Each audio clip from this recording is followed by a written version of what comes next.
Es gribu tev parādīt vienu tavu skolēnu video. Nu. Es nezinu, ko tu par to Tā teici. bija mana skolotāja Rīgas Juglas vidusskolā. Vau! Visspilgtāk es viņu atceros kā skolas direktoru.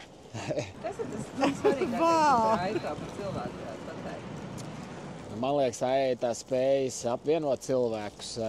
Es domāju, ka katram skolas direktoram jābūt spējīgam organizēt savu komandu, bet no Aijai bija īpašas dotības tajās grūtajās situācijās uzņemties mūsu klase arī, kas palika bez klases audzinātāja, tā kā aizpildīt tos robus, būt kopā ar saviem kolēģiem un vadīt vēl visu vienlaicīgi. Tā kā tas tāds sarežģīts process, kurā viņi labi tiek galā.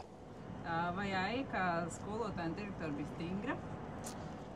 Es teiktu, ka vairāk viņa bija pretim nākoša. Viņai bija svarīgi, lai mēs visi dabūnam prieku no tā, ka mēs esam skolā, un viņa gribēja, lai mēs visi pabeidzam skolu labi, nevis vienkārši pabeidzam, tāpēc viņa atrada veidu, kā ieinteresēt mūs nākt ar prieku uz skolu.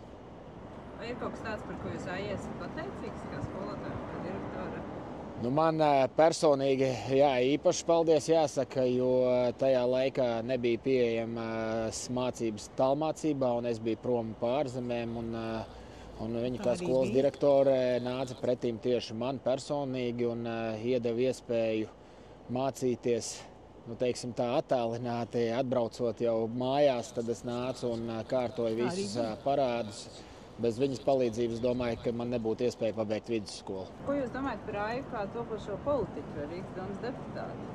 Jā, es biju ļoti priecīgs. Es esmu pirmkārt priecīgs par to, ka šādi cilvēki iet politikā un cenšas sakārtot mūsu valstī, jo tās ir viņas labākās spējas izmantot savas zināšanas un palīdzēt sakārtot droši vien izglītības sistēmu pirmām kārtām un nodot vienkārši savas zināšanas tālāk, palīdzot citiem turpināt.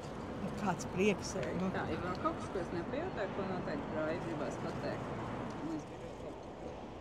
Es vienkārši gribu pateikt čau Aijai un ceru, ka viss izdosies. Jums ir iekšās un mēs noteikti atbalstīsim. Paldies, kas par tas bija kaut kas. Forši, ne? Kad jūs viņu satikāt?